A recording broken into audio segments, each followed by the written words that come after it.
I'm Muir Boda. I'm the Libertarian candidate for Congress in Maryland's 1st District. I am from Tillman Island. I was born in Easton. Spent most of my life on the Eastern Shore. I live in Salisbury, Maryland with my wife, Bridget, and we've been married to be 13 years in November.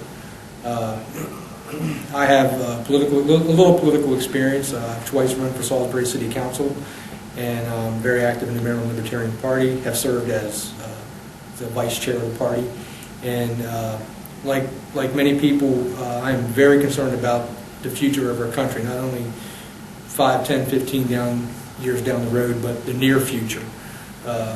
I believe that our government is approaching insolvency just from the out-of-control spending and the enormous debt. And that, for me, I believe is our main threat to our national security, because we're literally burdening future generations with an enormous amount of debt that I believe is immoral.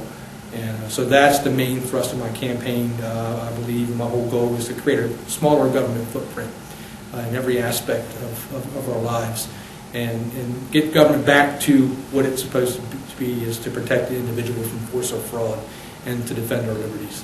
I oppose foreign invasion and occupations and nation building. I think it's time that we stop building other people's dreams, and it's time that we start saving our own. And so I look forward to answering a lot of the questions this evening. Thank you. And with what Mike said, I agree with him, and I think there's a couple things. One of the things that I propose, especially when we're looking at budgeting and how the government spends money, is in this campaign I'm going to be the austerity candidate, and that has been a bad word in America, and it's been denigrated. But the simple fact is, we cannot afford to continue to spend the amount of money that we have been spending. And I propose eliminating a whole host of departments and programs, starting with the EPA, OSHA, Department of Education, and then there's a whole host of programs that the State Department is funding.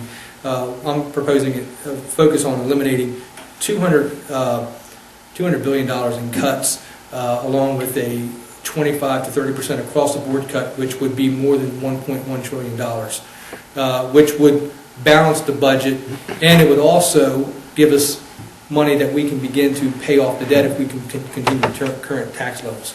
And I think that is key, that we actually identify things that we need to eliminate. And a lot of these agencies in the government are essentially duplicated services.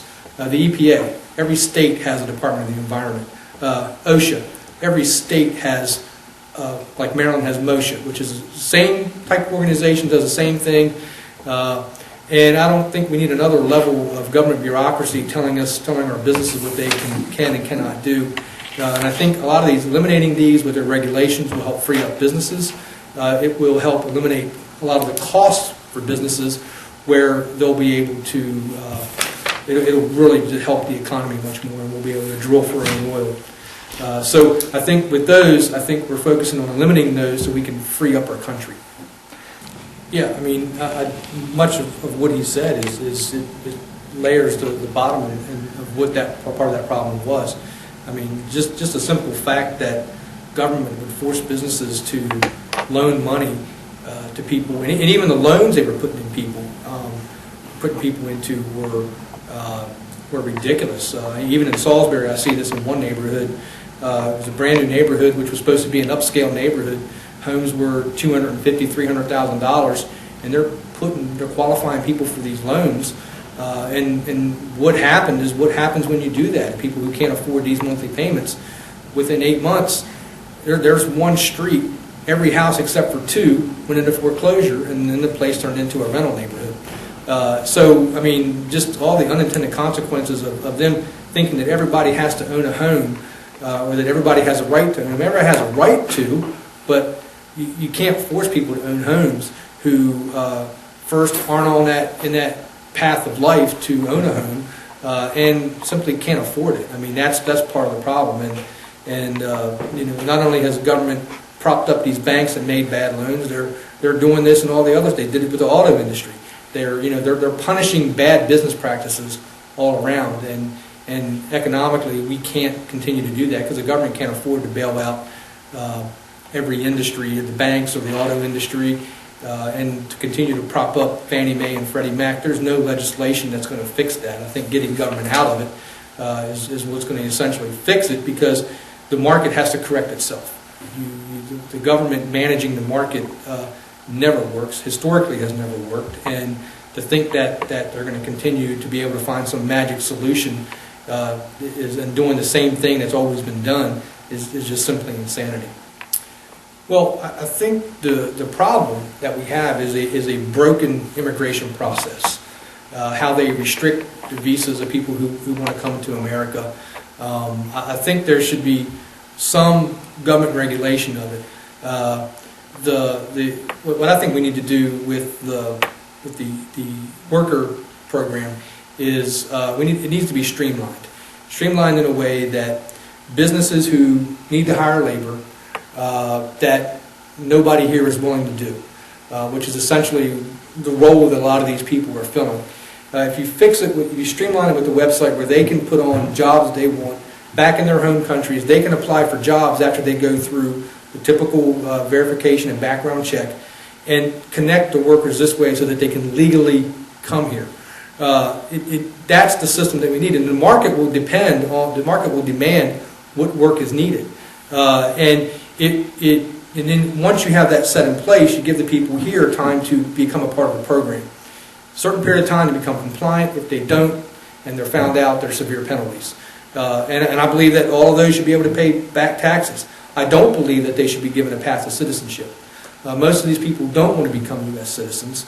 A lot of them are working to support their families back in other countries. My wife is a legal immigrant from Peru. She became a citizen in 2009. And so she deals with some of these people quite frequently, and most of them only want to be here for a few years, and then they want to go back home. So I think the process can be fixed. It needs to be done in a humane fashion, because I don't think there's a possibility if we deporting people. I don't think it's possible, because there's approximately 12 to 20 million people in this country, and for us to round them all up and deport them, I honestly wouldn't want to live in a country that could do that. The last one that did that was Nazi Germany. Yeah, I believe that it should be abolished, and especially the federal minimum wage. And what states do, again, that's up to states. But the federal minimum wage should be abolished, and again, the free market should dictate what an individual's value is worth, his time for money, not the government. So I believe in abolishing it. History lessons when Johnson declared his war on poverty that it would end poverty as we know it. And it did. It made it worse. They have expanded on who is poor. It's changed the definition of who is poor. And the welfare system and entitlement system, especially in Maryland, the independence card system, it's wrought with fraud. And I mean, people are given $800 a month for groceries. Many of us would love to have $800 a month for grocery, and a lot of times they become community cards, and because they have to spend that money. I think it needs to be severely limited and eliminated, because it has essentially destroyed the soul of our country. You have nearly half the people in this country who receive some sort of benefit from the government, and our founding fathers warned us of that. Because essentially there are so many people that are on the rolls and receiving assistance. You know, there's fewer and fewer people paying into the system because these people weren't productive, and you simply cannot. It's not sustainable, and there's fewer and fewer people pulling the wagon, and that wagon's getting very heavy. And essentially, with the out of control government spending, it's quickly going to end, because mathematics is going to catch up, because we can no longer afford to just pay people to have kids. Winston Churchill once referred to Middle East politics as being erratic at best. And we have meddled in the Middle East for 50 or 60 years. And a lot of the problems that we're dealing with in the Middle East are problems that we, from our meddling, have created. All these, we have put in power some of the most ruthless dictators. The current regime, which is controlled by the Shah in Iran, we put them in power. So yeah, we did start this mess. But Iran itself, the issue with them is more of a regional issue. And I, for one, am tired of fighting someone else's religious war. This is it's more of an Israel's problem and the countries around Iran. I don't believe that we should be creating acts of war against other countries anymore. I mean, we did it with Libya without any congressional approval. We bombed Libya. We invaded Iraq and without declaring war. I don't oppose us going into Afghanistan after 9/11, but the problem is we did it illegally. We did it unconstitutionally. We invaded a country without declaring war. And so if there is any action that is taken against Iran, it constitutionally cannot be done without declaring war. But I personally believe that we should, as a country, develop strong, crippling national defense instead of an offensive military. And anything that happens, I have no opposition to creating weapons that can knock stuff out of the sky. If you're going to send, if you're going to send a nuclear weapon to us, I don't have a problem sending 20 back to you. So there's a difference between offensive military and defensive military, and I support more defensive military. There's no constitutional role for a Department of Education, and I think that should be eliminated. The only thing the Constitution does mention is supports for the arts and sciences, but I don't believe that the Department of Education should be gone. The federal government should have no role in dictating to local communities or states how they should educate their people.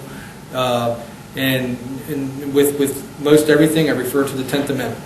It's not mandated for the federal government, so it's left to the states and to the people, and individuals should decide how they want to educate their own children, not the federal government. I would not oppose eliminating the IRS and again, along with all the regulations of the federal government, having a big bonfire there under the Washington Monument. And I think with taxes, I mean, certainly I want as little as revenue as possible going into the federal government and restricting how much authority they have to tax and to take from us. Because the problem is when we just let them take our paycheck before we even get it, they spend way more than they even take in, and that's part of the problem.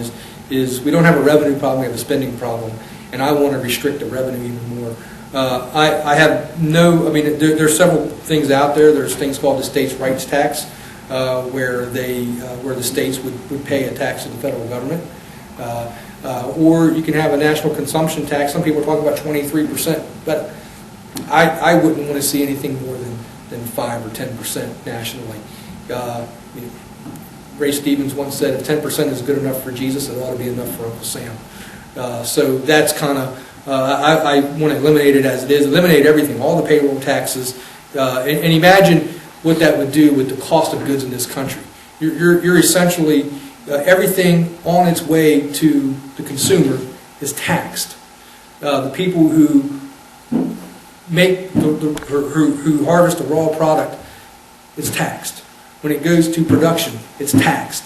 When it goes to the warehouse, it's taxed. When it goes from the warehouse to the shelf, it's taxed.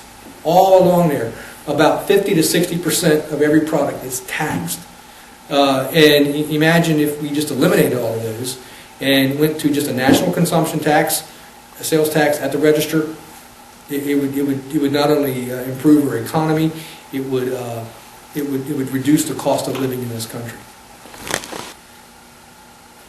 Currently, our current occupant, Dr. Harris, who's in Congress, he has not been a very good friend to liberty. He's voted for the National Defense Authorization Act. He's voted for the Patriot Act. He voted for an unbalanced budget. So if you're in Congress and you're not fighting for those three things, which the NDA and the Patriot Act stands for personal liberty. If you're not fighting against that, you're not standing. Whether you vote for it once and then you go back and you vote for a piece of it, you're either for liberty or you're against liberty. There's no little bit of this, little bit of that. Any budget that is voted on that is not balanced. Any congressman, any senator that supports or votes for any type of budget like that, I believe not only is immoral, I question their patriotism. I question, do they love this country enough to stand for principle? And a balanced budget has not been offered for a very long time. There has been so much spending. Any approval of debt limits, any approval of earmarks, any approval of spending that is unconstitutional, that is, if it's not, the balance is not, if the budget is not balanced.